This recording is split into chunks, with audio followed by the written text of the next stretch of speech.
Welcome to part 2 of my training videos on how to make gluten-free sourdough bread.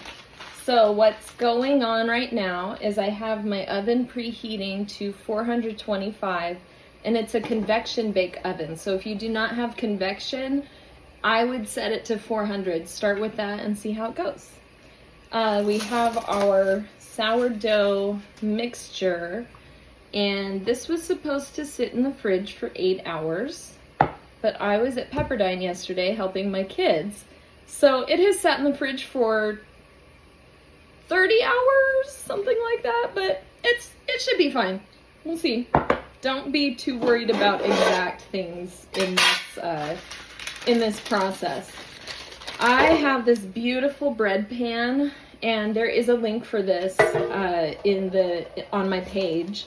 I love this pan. I used to use the Dutch oven, but you ended up with like a blob of sourdough.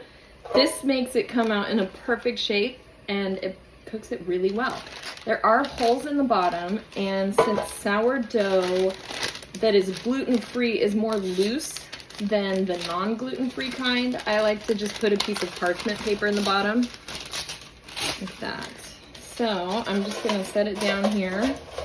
I am not going to grease the pan this time because the last 2 times I used this, it didn't really need the grease. So I'm gonna see how it comes out this time.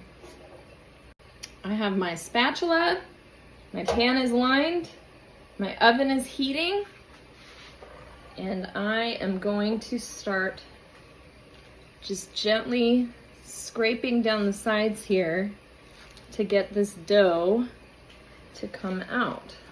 Hopefully you can see what's happening. Don't mix it at this point. You want those bubbles to stay in there. I'm just kind of letting it fall gently into my bread pan. All right. So now, here's what it looks like, and I'm just, like I said, gently gonna spread it to the edges of the pan and use the spatula to smooth out the top a little bit. But again, be careful not to push on those bubbles. The thing about gluten-free is it doesn't form the bigger bubbles like gluten would. So whatever bubbles are in there, you want to keep them. All right, and so here's what the top looks like. Woo! It still moves a little bit, but I'm gonna slide the top on. Oops.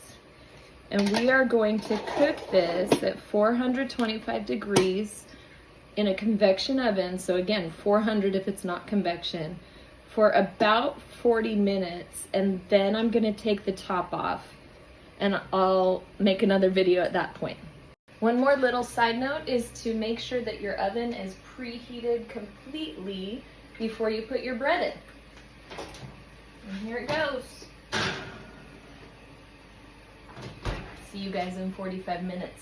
Okay, our bread has been in the oven for about 45 minutes, and I'm going to show you what we do now.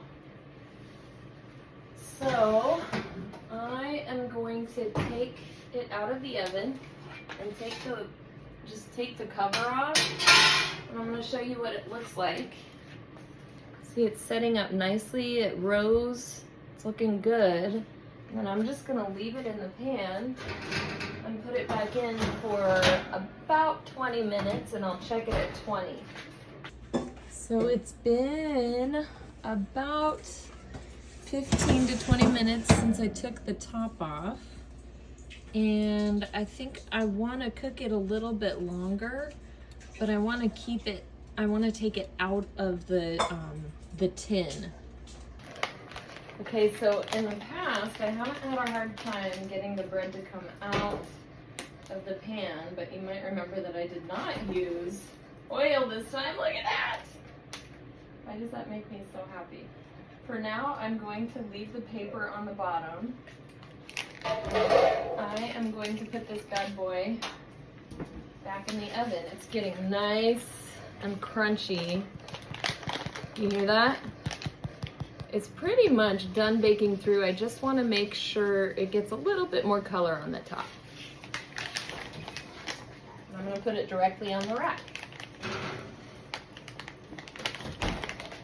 I'm going to set my timer for 5 more minutes. See you then. All right, I think it's done, you guys. I'm going to pull it out.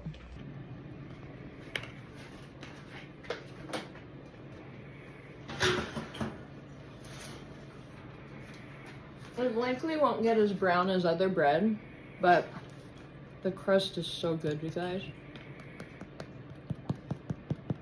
You want it to kind of sound like that. That means it's done. Now the hard part, we have to sit here and wait before we can slice into it. If you slice into it too quickly when it's really hot, the water will evaporate out and you'll get weird consistency in your bread. So wait at least 10 minutes to cut into it after it comes out of the oven. Okay, I have been impatiently waiting for this bread to be ready to cut into. See the consistency here? You can kind of squeeze it, but it's definitely got a beautiful crust. You want to use a bread knife.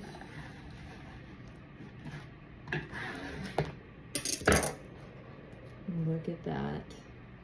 So you'll notice, I think I mentioned this before, the bubbles in there are not as big as they would be with gluten bread, but it's still really good. I can't wait for you guys to try this.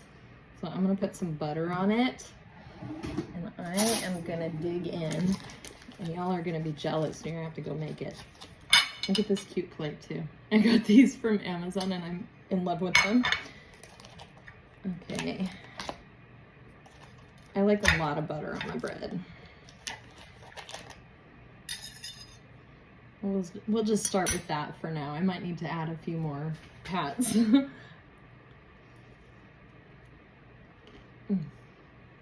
It's perfect. I love it. Hope you guys enjoy it.